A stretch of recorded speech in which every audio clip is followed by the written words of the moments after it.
CMMS Radio talks about all things CMMS, computerized maintenance management software, focused on maintenance management. It's the people, the process, and the culture that make your CMMS journey a success. Thank you for tuning in, everyone. Today, we're talking with Alex Bolan of Digital Thinker. We're going to explore a few recent topics around CMMS, maintenance management, and how service is really king when it comes to putting it all together. Digital Thinker focuses on delivering outcomes for Hexagon EAM users by unlocking its full potential. Alex, welcome to CMMS Radio. Thanks, Greg. So happy to be here, man. It's funny. My wife texted me and was like, "Are you nervous?" And I was like, "No," but you hit record, and I was like, I got a little bit of goosebumps going on.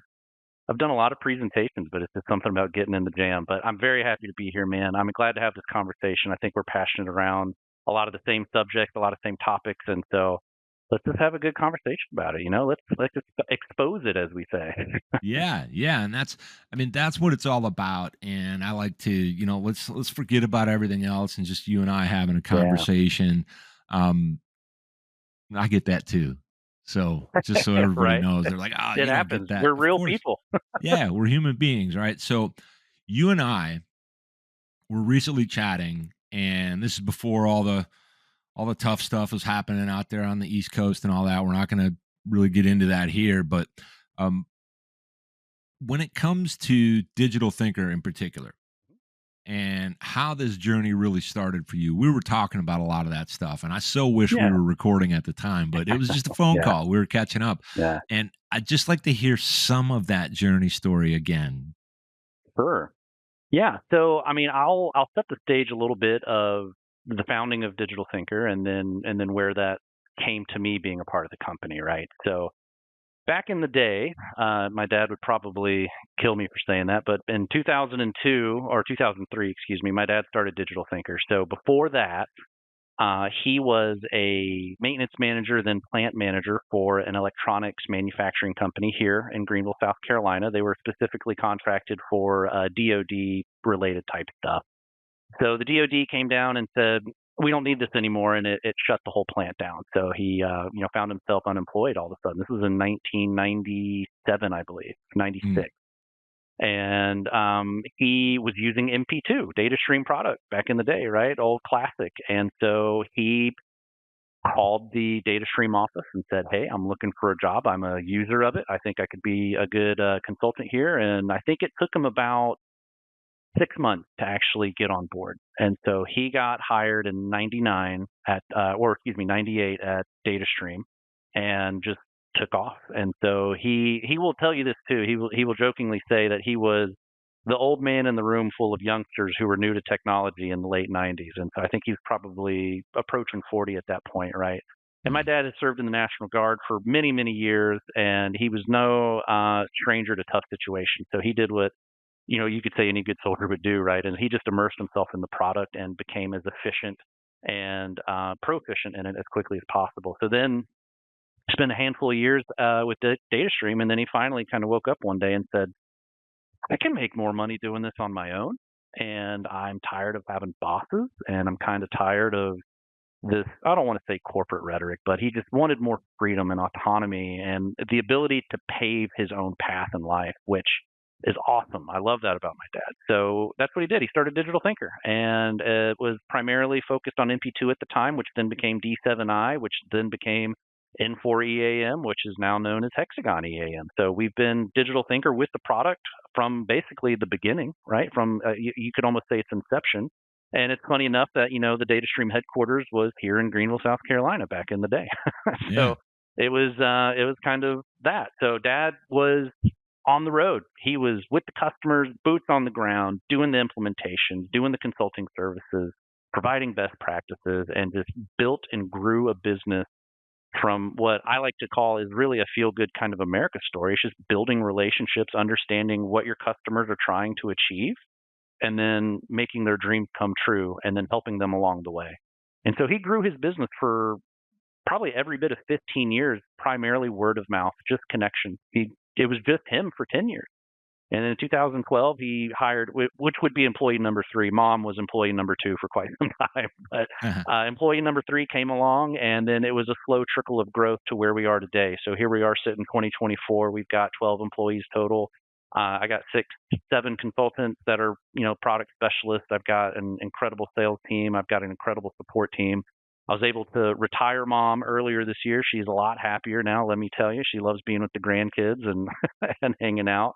And then that cues in where I came in about a year ago. My background, I'm going to be fully transparent here, and we talked about this, Greg, too. My background is not a professional maintenance man. I am not a professional wrench turner, if you will. I am what I would say is mechanically inclined. I love being handy around the home. I built my own chicken coop. I've always done my car maintenance. I'm not a stranger to helping friends build things and performing maintenance. My dad and I have a passion around sailing, right? Sailboat racing. So he's got this super awesome 34-foot boat that new to him. It's kind of his dream boat. And we've been just planning out a maintenance plan for this boat. What all has to be done all the time. The boat grew in size. We had a 24-foot racing boat. It was easy to maintain. Now we got a big boat. It's got a diesel motor. It's got this. It's got that. So maintenance has been a part of my life ever since I was little, right? Ever since Dad started the company. But I was an EMT paramedic for a little while, and then I joined the Army Reserves. I've been in the Army Reserves for coming up on 10 years now, and my job in the Army is totally different than anything I've ever done in life, which is a human resources specialist. For those of you out there, I'm a 42 Alpha, and even more granular, I have a skill identifier known as Fox 5, which is postal operation. So my job in the Army is the mailman, and it's fun. It's something different. It's not glorious, right? But it's cool.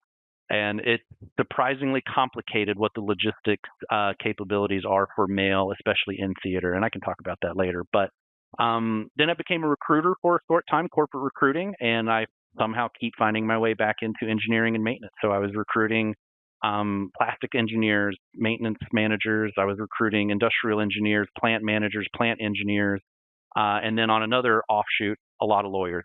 So really fun dynamic with the lawyers, right? Because they're a lot of personality, and then dealing with engineers is a whole other side of the cookie. It's a very different personality subset. So I've had the pleasure of, having a little bit of a diverse background, but part of my recruiting phase was fun because I helped staff and build some manufacturing startup companies from the ground up, talking from employee number 2 and 3 to employee 5, 6, 7, 8, and 9. And so it was really cool. It was really cool to get that perspective, see that company grow and finding the quality people that goes into it. So then, I guess it was about July of last year, 23, my dad gave me a call and said, "Hey, come to the house. I want to have a chat with you." So I did. And he said, "Hey, I'm thinking about retirement. I'm not quite ready, but I'm getting there. And your brother, he's got his career path and he's happy. And I know you're happy, but he said the one impactful thing to me, because my little boy was only, I think, 6 or 7 months old at the time. He said, the family company isn't about me anymore. It's not about you. It's not about your brother. It's about our family and what its legacy could be." And so coming from really a modest background, I mean, my dad came from a modest background as well, and so did my mom. It resonated with me like, yeah, this company is bigger than just me. It's bigger than my dad. It's really for my kid and my brother's kids, and maybe creating an environment where all of our employees can have a safe place to work, where they can build out their passions and dreams and love what they do. And so it turned me a little bit. And then he said, "I would love for you to come in and let's plan the journey. How are we going to grow this thing? You've got an excellent background in not only finding great people for recruiting, but you've got a good sales mind. You've been a part of what I've been doing your whole life. I need help and I want you to come help." And I say this a lot. I said it to you too. When your dad calls for help, you help. You come in and you gotta come in and do it. And just by chance, I still am loving this, and I'm very passionate about it. I'm very passionate about helping people, and I'm very passionate about bringing technology into ways that can result in a more reliable and safe manner to whether it's producing widgets or managing facilities or providing clean water to people. I think those are all things we can get behind. So that is, the the story in short of how Digital Thinker came to be and how I came to be in this seat right now. So yeah. Lot of elements there that I think are really cool. So one thing is when you're in this space and you don't have the direct experience as a practitioner. Maybe you haven't done the Hmm. plant turnarounds and the myriad things we could cover here, Oh right? yeah. And a lot of the people that follow along tend to kind of know these things. They can fill in the blank. I have often learned through conversations. And when you have that kind of exposure, Hmm. that starts to give you not only a semblance of the experience, right? You can kind of participate. Um, One of my friends, he calls it having the ability to volley and actually understand what's being Mm, told, even if you have not done it, but to make that more accurate, legitimate. I don't know what the word is that I'm looking for. You need that immersion. You need a lot of immersion. And then what happens in your story is you get the early exposure as a kid coming up, and then you go and do all these hmm. other things, and then it starts to come back together, and you're in this environment where you actually, like what you were describing about it being bigger, it's a place where you can come and actually do your work without thinking about some of those attachments that come elsewhere. Yeah. It's like, um, it's something about your intentionality, and it frees you to actually do what you're intending to do. It's the intentionality that I think is really great. And when we were talking last week, we got into talking about some of our mutual friends, and of Hmm. course we were talking about some of the posts I had put on LinkedIn that you Yeah. were jumping in on. So I want to kind of cover those two things. So Yeah. one, you chimed in on a couple of different things I put out there, and one was around uh, essentially, I think the tough questions that we might want to ask CMMS or technology vendors when we want to essentially put them to the test. Tough might not be the right word. Maybe it's direct, questions that allow us to kind of see and feel who they really are. How are they really wired? And then the other one is around, is support, training, and being there for your client a true differentiator when it comes Yeah. to the overall scheme of things? If it's a CMMS provider and they do have that, why is that an advantage? So I want to talk about those two things at least briefly. So when it comes to tough questions or direct questions, you would think somebody should ask any CMMS provider they're engaged with. Can you come up with any, even if it's just one, something big that would really allow them to see that vendor for who and what they are? I think, sorry, I think the one question I would ask is, what are the available resources for free when I buy the product that I can educate myself on and quickly implement if budget is a constraint on implementation?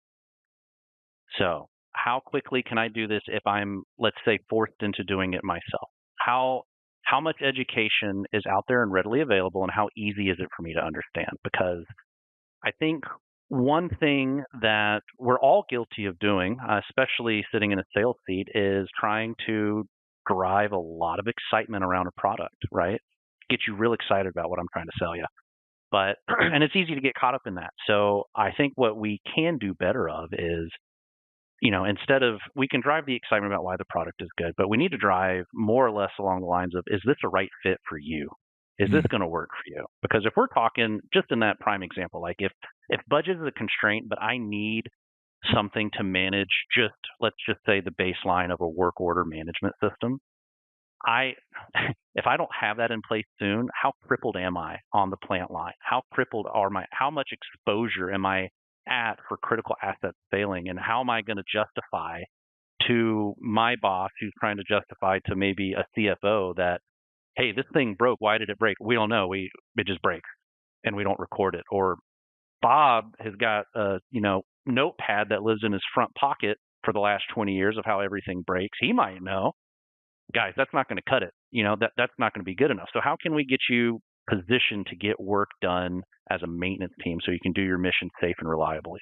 So that goes back to education. I think education, that's one thing my dad has always been passionate about, is enabling education, is how can we teach you to be good at this? I don't want you to, live off of me for forever. I want to kick the training wheels off you, almost like a kid does or dad does to a kid. Like, I want you to be independent. So if I'm sitting in that seat, that's what I want to ask. How can I absorb data myself without it being skewed from the pre-sales team or the consulting team? How can I absorb this data for me so I can make sure that this product is going to work for me? I like that. And yeah, I say that a lot when people say something that I find valuable, that I like it because you can apply it, you can use it. It's practical. And I think a lot of people out there want to ask that, and they could even themselves be in a situation where maybe they're a little too excited, and Yeah, I want them to ask those kinds of questions and then kind of get a pulse check on how yeah, how that response comes through. And it's not to jam up the CMMS providers or the technology no, providers. It's to create an opportunity for a deeper dialogue to create confidence on what we're about to do, because anybody selling hmm, software solutions, services, anything like that, your only job is to help, but you can only help if you know there's a problem that exists that you can help with. hmm, And then your real job is to then be in a position to make a recommendation. And the only way you can do that is if you understand your client. So when they ask you yeah, these questions, recognize they're just trying to understand if you understand them. yeah. So have you heard of this website called Gartner Peer Reviews by chance? I have. Okay. So I love scouring that website just, for entertainment, so to speak. I love seeing what people love and dislike about products. So of course Hmm. I go visit the Hexagon dislikes all the time just because I want to see what are people unhappy about. But I saw one recently that I read the dislike, and it resonated with me. Of my immediate reaction was, nobody asked that person a question on the business process review of the implementation, or on the sales side of it, how this problem, so to speak, could be fixed. And so the problem was that the junior users, the maintenance technicians, the very bottom, I say very bottom, but the very end user has too much accessibility, and it's overwhelming of an experience for them on the product. So I mean, just not trying to talk too much about our product, right? But it's just highly customizable, right? That's its benefit, that's its downfall. It can be molded into anything, which is great. But this person had a frustration that their end user had too much access, which would potentially expose them for inputting wrong data, which would not be accurate data against whether it's the work order or inventory, whatever you want to talk about. And again, my response was like, well, that question could have been asked on the front end to avoid this scenario. And that question is, how easy is it to configure user groups? Can I scale my user group settings to be narrow for, my wrench turners to just do what they need to do? I don't need them to look at KPIs and carts and advanced reports coming in. That's, it's a maintenance manager problem or a director of operations problem. What I need them to see is work orders and closing work orders and what's due on their slate today. And we can do that. Like, that's, I say it's a relatively easy problem to fix. And then my second thought was, if they're having that problem still, and let's say they've been a user for many, many years, why didn't they ask their solution partner, or maybe, even the implementation partner at the time, guys, this is a problem. How can we fix this? So they're not, that's a question that I think should be asked on the front end, is how easy is this going to be able to be used for my end users, and how scalable is this to be? And that's an easy question that somebody could have asked on the solution side, like, hey guys, we need to start talking about user group settings, and we need to start talking about how configurable you want it to be for each, for your planner and your purchaser and your maintenance technician and the director of operations who wants to see the big picture. So let's talk about that, and let's decide how this is going to work. Yeah. Things change too, Greg. Like, things change all the time. Business processes change. New reliability managers come in, new plant directors come out. And sometimes it just requires a small bit of maintenance, so to speak, in the software of, all right, we need to adjust our user group settings again. It's a very easy thing that we can empower and train a system administrator. This is how you change user group settings. And if something happens and you need to change it, you can do it. You're not beholden to a consulting company to spend $200 an hour to change literally a checkbox. And so Yeah. again, that goes back to empowerment and education, right? I think that this is one of many dislikes I've read recently that I'm like, guys, we could have asked questions ahead of time, but we're not all perfect, right? And of course, I'm armchair quarterbacking this over here, looking at it, saying, oh, it could have been perfect, but I wasn't in the scenario for him to understand what went wrong or what went right. So, but Of that's course. again, Of course. it's just my And opinion.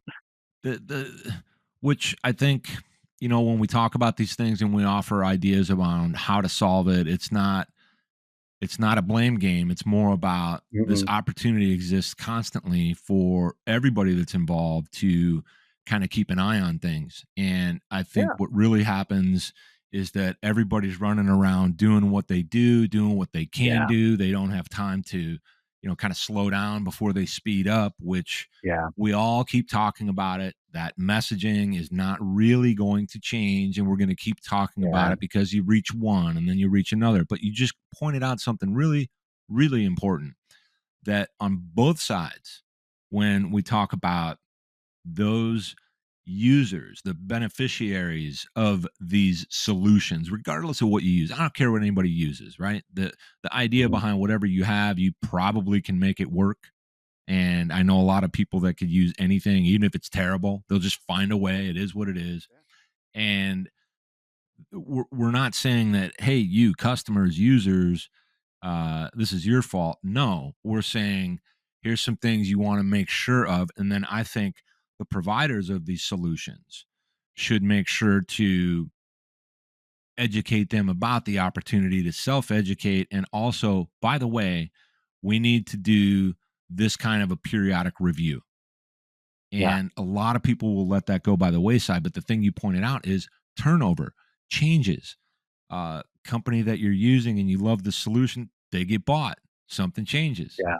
People buy things and then they go, wow, this is cool. We bought this. Yeah, how many customers did we get and what's the revenue? Ooh, yeah. Guess who's going to suffer over that one? It's going to be a Yeah. combination of the clients and Yeah. also, the actual people that have to get lost in that transition. And again, this is a normal thing, happens all the time. But when a new Right. maintenance and reliability leader comes in, or how about this one? How about this one? A leader comes in that's not a real maintenance and or reliability leader, but they're in the leadership role because Mhm. everybody somehow said, this could work. And I'm not completely opposed to that if that person Yeah. takes the right approach. But now you got a real problem. Well, I don't like that. I don't understand that. That's too complicated. We should switch to this. Terrible move. Terrible, terrible move, in my opinion, because what's missing in everything I just said, which I described it like, in 2 seconds, Yeah. they didn't assess anything. They didn't talk to the Yeah. team. They didn't ask the frontline workers, does this work for you? Why? Is there anything Yeah. about it you don't like? Why? And then try to figure it out. Because what if they've got 7 or 8 years worth of data and processes that kind of fit Yeah. in well with their working style? That could be a disaster. So I want to switch over to the other part of the question, Yeah. where I was talking about this idea that service, training, and support can, in fact, be a differentiator Mhm. because it's where everything really happens. Once you've sold the software, once you've bought the software, now what happens? It's different when you buy a car, right? You buy a car, you can now go and drive it, you can take care of it. That's not Yeah. necessarily rocket science. But in this case, you got a lot of people moving around, a lot of changes, a lot of pressure. Why and how is service support and training from a provider of a CMMS, an EAM, any technology? Why is that a real differentiator that people shouldn't sleep on? So think of it this way. You used the car analogy, right? So let's kind of go off of that. I'm assuming this happens, so I don't know for a fact. But let's say you go out and you buy a Ferrari. You buy the top notch because you got the budget. First off, you're very eager to jump inside of it and just hit the gas and go. But hopefully, the salesman or the let's call him the guide is going to be able to say, "Hey, whoa, whoa, whoa, man, let's talk about this for a second. All right, this isn't a Camaro. This isn't a '68 Camaro. You can just jump in, turn the key, and haul ass. You can't do that. You've got to learn how this machine operates. You got to learn where it's its strongest and where it can be its weakest. And we're going to show you how to do that. So the excitement around the product is great. And we were talking about this internally too the other day. Stay with me; it's going to come full circle. Um, when we're talking about sales cycles and implementation cycles, sometimes they can be lengthy, right? We can talk, some implementation on an EAM could take 2, 3, sometimes even 4 years, depending on the scale, right? But for, let's say, to the smaller mid-market segment, we're still talking sometimes 3 to 6 months on an implementation, and it's still a long time. So you're getting real excited about this potential technology that could solve a lot of your problems, and then we bought it. Great, my problems are fixed. No, they're still not fixed. You maybe took 2 doses of aspirin to get through the pain of the next couple of days, but the pain's going to come back a little bit, and we're probably not doing a good job of telling you that this is going to take just a little bit longer. But that stirred the internal question of, like, how can we shorten implementation cycles? Not just because we want to make money and turn and burn, but if I'm trying to sell you a product and it's going to alleviate your pain, how disappointed are you going to be when we complete the sale and I tell you, oh, you got to wait another 6 months, man? Sorry. Oh yeah. That, to me, I'd be like, guys, this was the biggest waste of time, money, effort. Me personally, I'd be like, I'm getting out of here. I quit. I'm done. This is ridiculous. It took 3 months to get to this place as it is. Now I got to wait another 6 months. So how can we accelerate that in a meaningful way without losing quality of an implementation? I don't think there's a real answer. Well, I'm sure there are answers, but it's not an easy answer, and sometimes these things just do take time. But getting back to it, you're buying this very exquisite product, and where these service providers really come in to help is they're your guide and your shepherd. You got to kind of look at it from the perspective of, you need somebody to guide you through this path on how to use the technology. You don't go out and change the oil on your car if you don't know how to do it. When I learned how to do it, I bought the maintenance book for my 1991 GMC Jimmy at the AutoZone store. Today you can use YouTube and you can learn how to change oil in 20 minutes. You got to learn how to use what you're doing, and there's people out there that can show you how to do that. But what's more important is these people need to show you how to do that through the training side of it. So the training not only goes to core team and middle management users. Where people get the most ROI out of any CMMS product is the people that are opening and closing work orders, the people that are responding to the failures as quickly as they can, recording the data, having the data at their fingertips to diagnose the problem, get it fixed, get it solved, get that machine back online in a safe manner. And if they don't have that, it's going to take even longer, and it can be even unsafe in that manner. And if they have the tool, but they don't know how to use the tool, then we're just pissing in the wind to begin with. So the importance of, again, I'm really honing in here on the end user. The end user needs access to training with no barrier, none, because these are the folks that are giving you the ROI on the software. These are the folks that are, they're the boots on the ground, they're the infantrymen, they're the grunts, right? Like, they're getting the job done. Why are we going to make the process for them even more convoluted to get an approval request to spend $500 on a training session with the consulting company? And that may ruffle some feathers, and that might land me in some hot water. But at the same time, we need to empower these folks, because if you're going to spend $500,000 on a software and $500,000 on an implementation, why do you need to spend another $10K on training? Why do you need to spend another $500 on a workshop session? So I come back to the education piece time and time again. The training is important for the end users to be successful, and we always want them to be successful so the product can get the exercise, the ROI out of it, everything that we preached and promised and said that it could do on the very first day of the very first demo. That all boils down to the support level for the maintenance technician, for the person doing the job. Absolutely. And I've even said in my past years working with people, regardless of where you end up and what solution you get, if it's not the one I'm representing at that time, you are going to need training and support for your team that's supposed to use the system. And I would even say, even if you have to pay for it, find out about that up front. Find out what that really is. What training is really included? What can I do if it's third shift and I have a problem? And it's actually important to us to get it resolved. Can I call somebody? Those are some of the other questions I want people to ask, because the reason I'm so kind of hell-bent on service support and training being an actual differentiator is because the product itself and the features within, do they matter? Sure, they do at a certain point within a certain context. But what's really going to matter is how can people and will people leverage those things in the right way that benefit what they do and what the organization is looking for? That's why you got to focus in on Mhm. the boots on the ground, the users, and then you have to do the same thing for mid-level management, and you have to make sure there's not a disconnect. So those different layers and levels are going to need that same thing. And I think service, support, being involved, caring for your client can solve just about anything. But there's a lot of responsibility on the front end, like you were describing. So, what do you think is the most common barrier then to maintenance team success with a CMMS platform? It's probably going to relate to what we've been talking about. Yeah.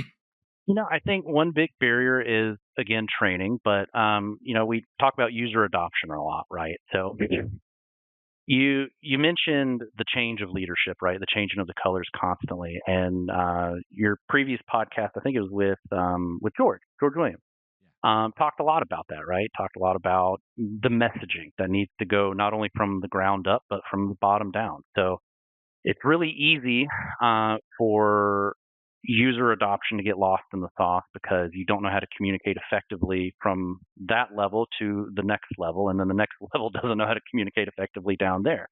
So, there's not a magic bullet. There's no golden answer solution to how to fix that problem, but you as an individual, and I think when we watched your podcast here in the office the other day, something that I've been passionate about as an individual, and I say everybody should be passionate about this if you want any sort of advancement in your career or just be able to do your job easily, is you need to learn how to communicate effectively outside of your comfort zone. You need to learn how to be able to ask for what you want in ways that the people that you're asking it for understand what you want, not just how you understand how you want it. And that goes back to, again, earlier we talked about I need to buy a new crane because it broke and it breaks all the time. Well, why do you need to buy that new crane? Because it just breaks all the time. Guys, it's not going to cut it. If you can't provide me with hard evidence to why this thing keeps breaking, I can't justify spending the money on it to make it happen. So, you know, you as an individual need to kind of take the bull by the horn, so to speak, and learn how to do that. It's not an easy process. It's a lifelong process too, right? Like it's just going to continue to be. I'm always going to continue to learn how to communicate better as I continue to grow, both as a dad and a business leader and all that good stuff. But there's another funny thing. I'm going to reference George one more time. Is he talked about how he has a little bit of a neutral accent. I like to think I have a neutral accent, but you get a tequila soda in me and the Southern twang really does start to come out sometimes.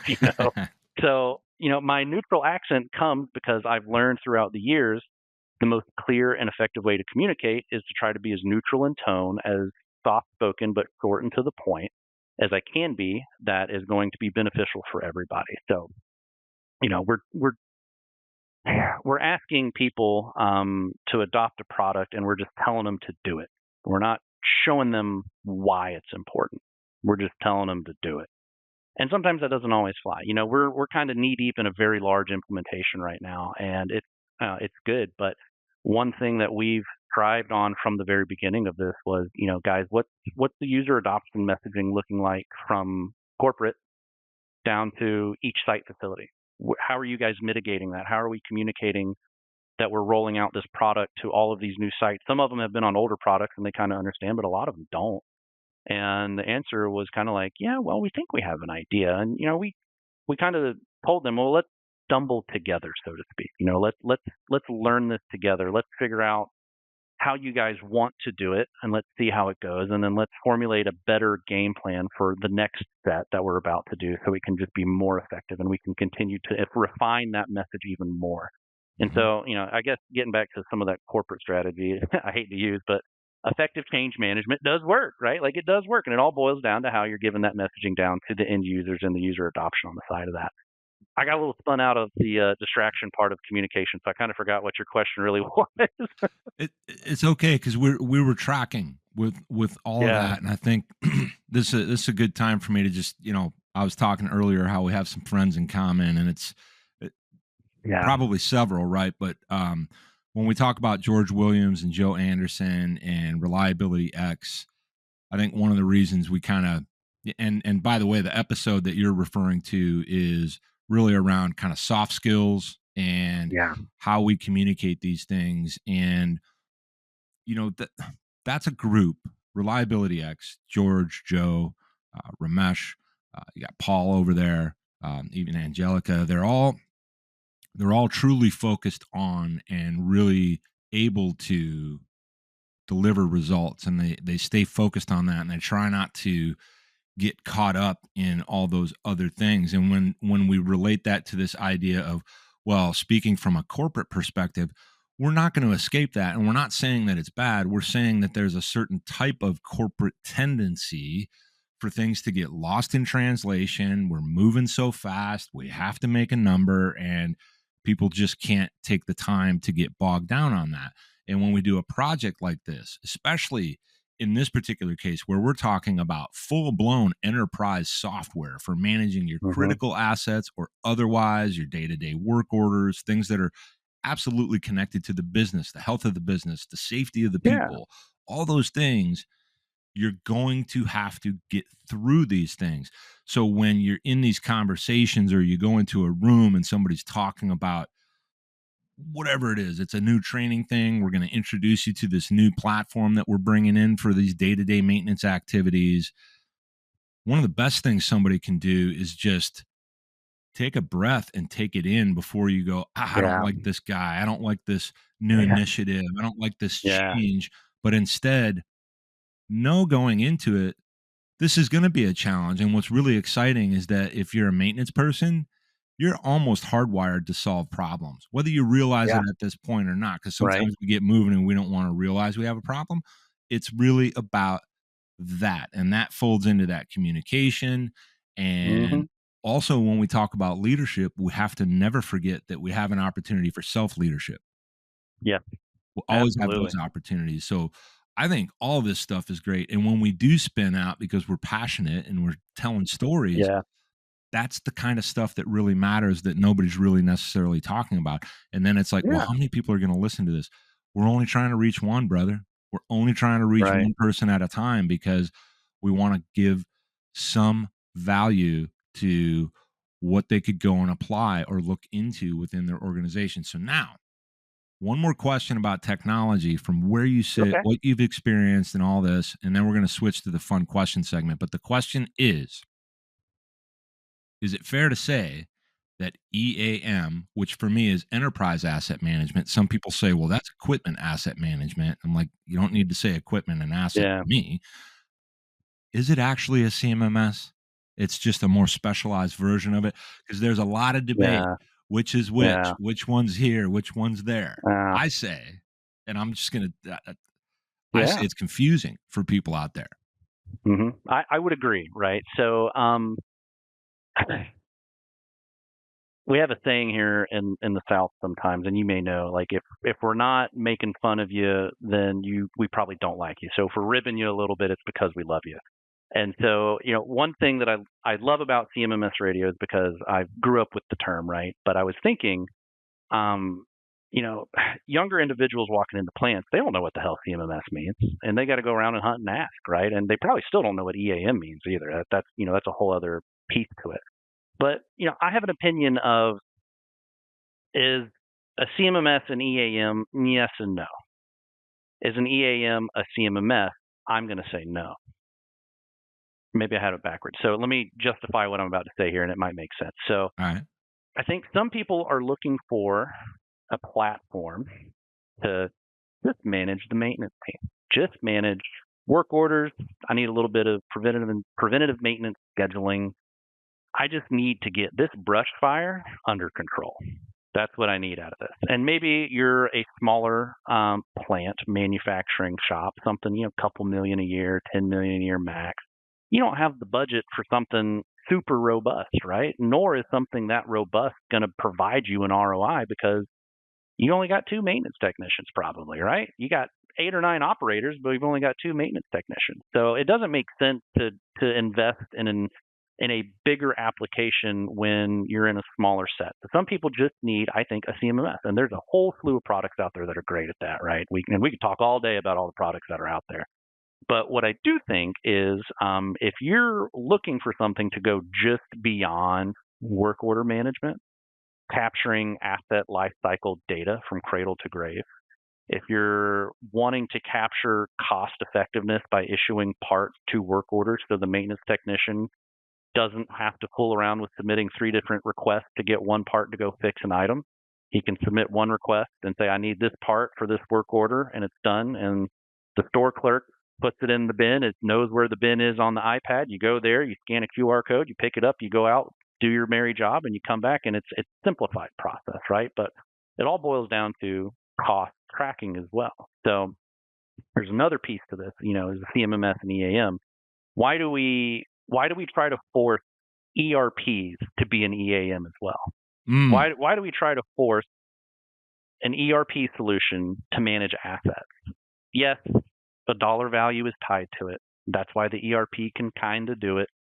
I have this other funny saying I put in emails from time to time when I'm trying to talk to folks. It's like making sweet tea with salt. It's going to look a lot like tea, but it's not going to taste like tea with sugar in it, So it's important to know that an EAM does a specific thing, and I say a specific thing. An EAM has more features than a CMMS, and it has more capabilities and functionality than what an ERP can do, because on the EAM side, you are trying to track that asset lifecycle cost. You're trying to know and guess, have I spent too much money on this centrifugal pump? Have I spent too much money on this boiler?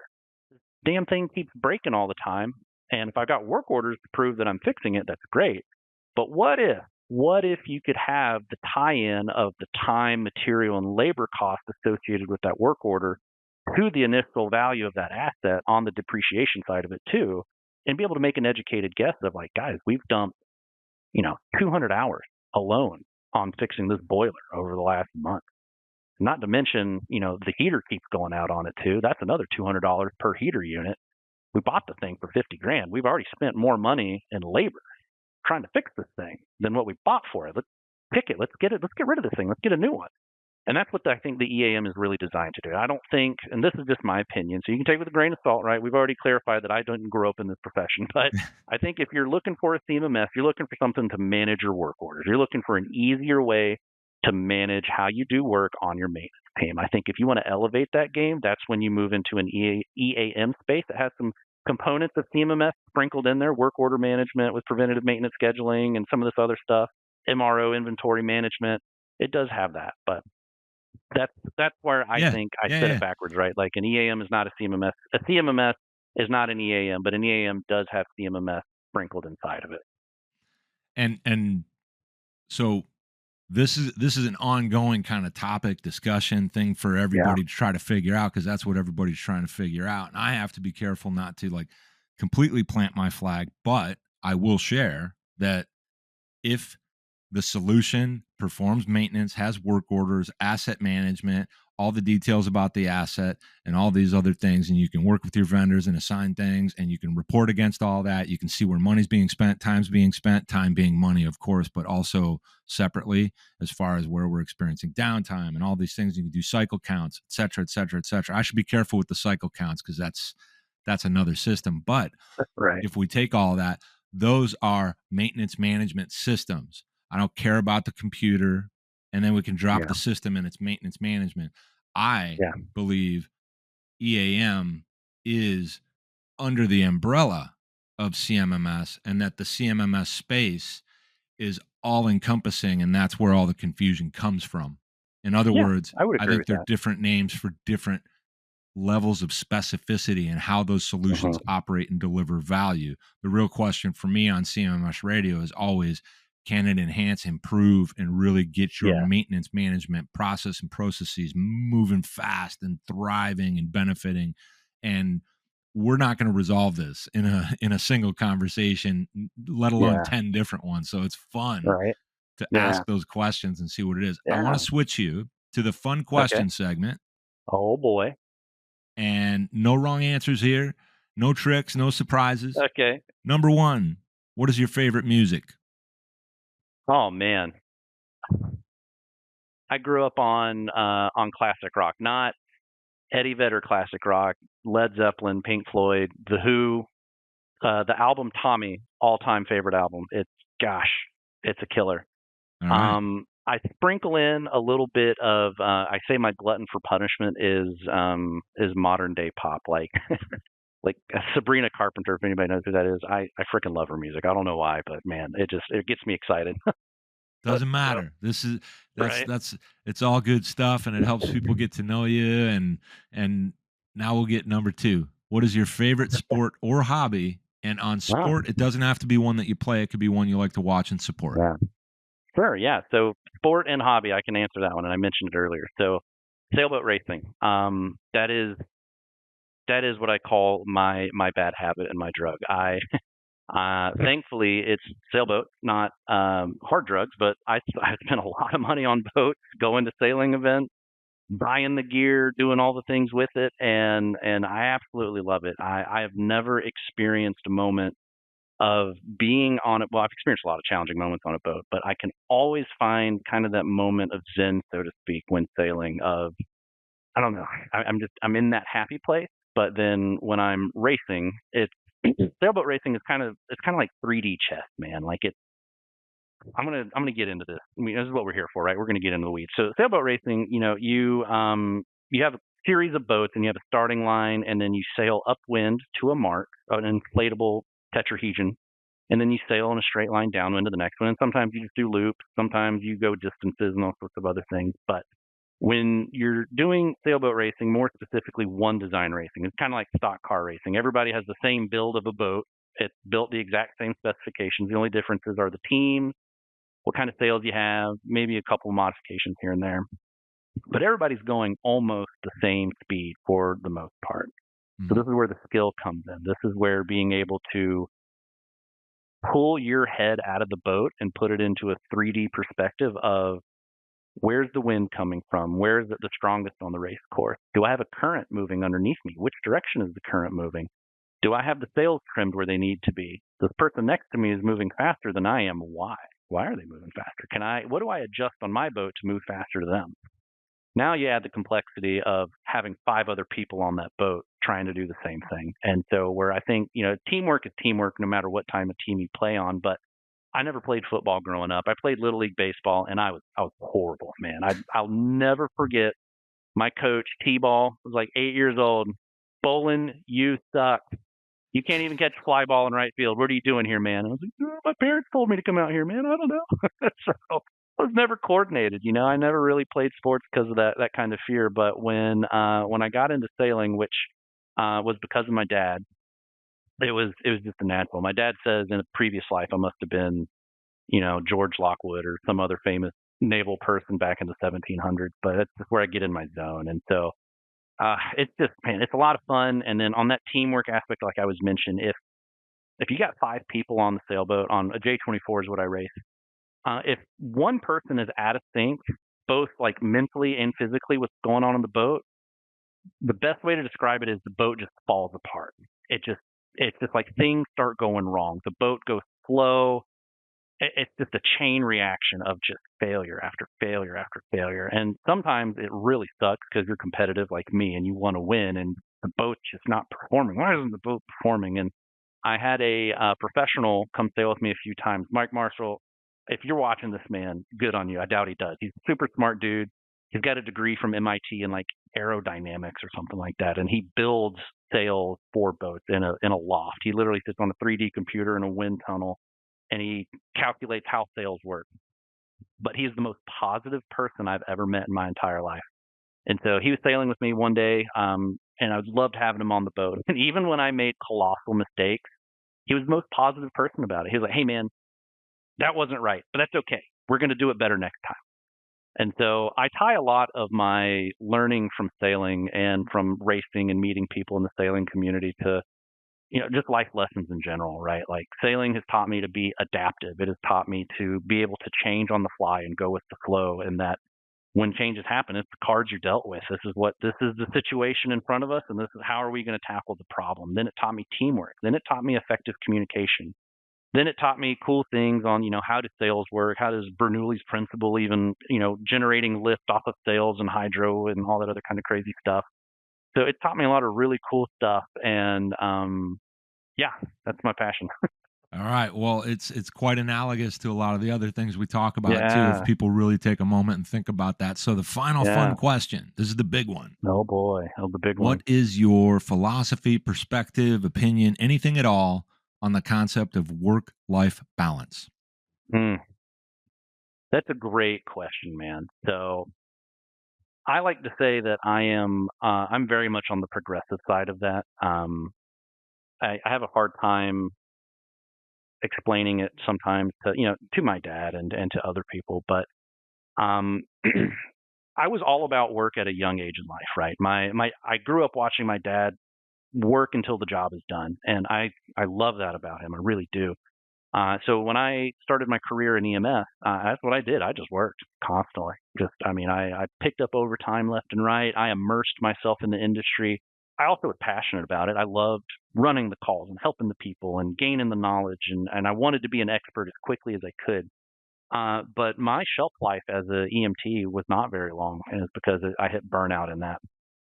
And then you fast forward to being part of the military and doing a deployment. I served some time in the Middle East, being away from my wife. My wife and I got married November 2nd. I was boots on the ground in Afghanistan in March. And so, we had not had that much time together being married, and we spent the first year of our marriage apart. So that was a challenge, right? But it has also taught me on the back end that work is work, and it needs to have its place and its time, and you need to find your fulfillment out of that. But where I learned even more that the balance is more important to anything else in my life is the day my son was born. Um, I wanted to spend every waking second I could with him, and I wanted to spend as much time with my wife. I still do want to spend as much time with my wife as possible when I'm not at work or doing my army obligations. But when my kid came around, the level of perspective, man, it hit heavy, and it was just this cascade effect of I only have a finite amount of time. I'm still young. I know I'm young. I'm 33.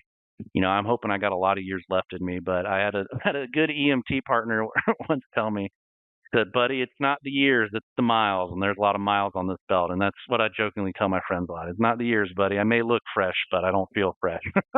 but but my work life balance, and what I try to really empower a lot of the people that work for Digital Thinker and work for us is that when the business day is over, I do not expect you at all to answer a phone call from me. Message me on Teams, respond to my email. I know I might be sitting on my couch 8 o'clock at night and I get this crazy idea and I got to email because I got to put it on paper and I need to send this email. If you respond to me, great. That's fine on you, but I do not expect that at all. I don't want you to. I want you to be with your people.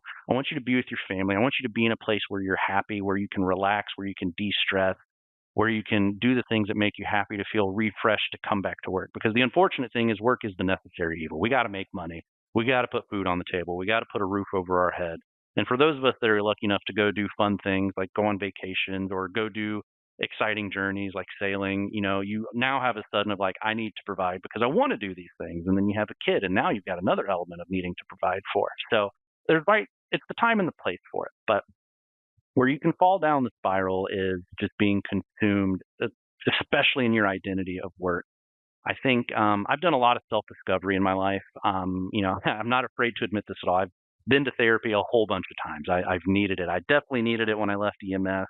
I definitely needed it when I came back from my deployment just because of it wasn't, I didn't experience any major combat. It was just a major life uproot.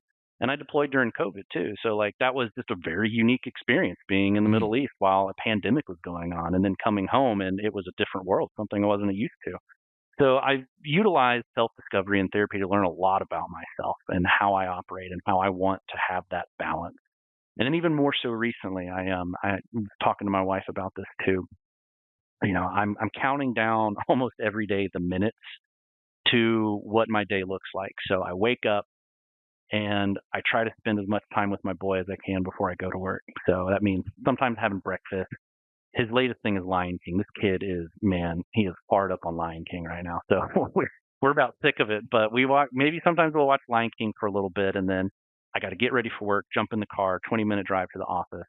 And then from about 8 a.m. and I leave the office about 4:30, how effective am I going to be in that time frame to get work done? How efficient am I going to be? because when that 4:30 time hits and I jump in the car to go back home, the worker hat comes off and the dad hat comes on.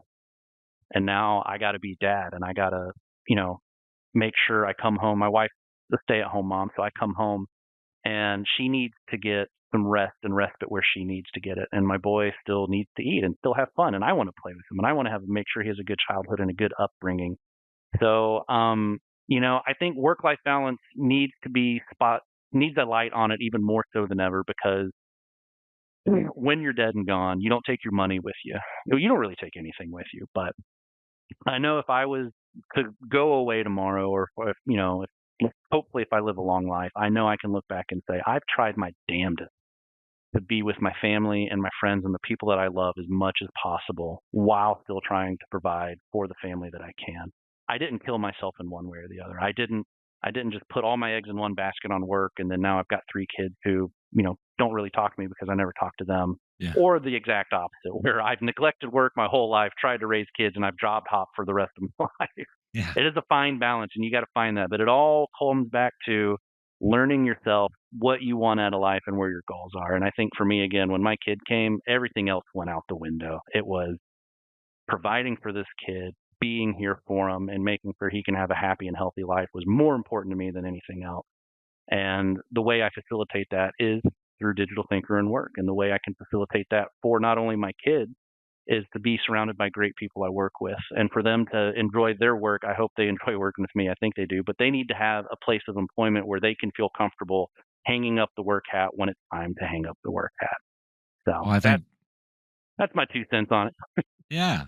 And there's no wrong answers here, because it's a journey. So, folks, you can connect with Alex Bolan on LinkedIn. It's Alex, Alex, and it's Bolan, Bolan. And you can also go to digitalthinker.com, get your own conversation started. Alex, thank you it was for a pleasure being here on CMMS Radio. Yeah, man. Absolutely. Did you find this episode helpful? Please send us some feedback, suggest a topic, or ask a question. Reach out to CMMS Radio if you need a co-pilot on your CMMS project. Visit CMMSradio.com and use the What's on Your Mind link. Thank you for tuning in to CMMS Radio, your resource for all things CMMS, from selection to implementation, to help you make better choices, learn from industry experts, and have a successful CMMS journey.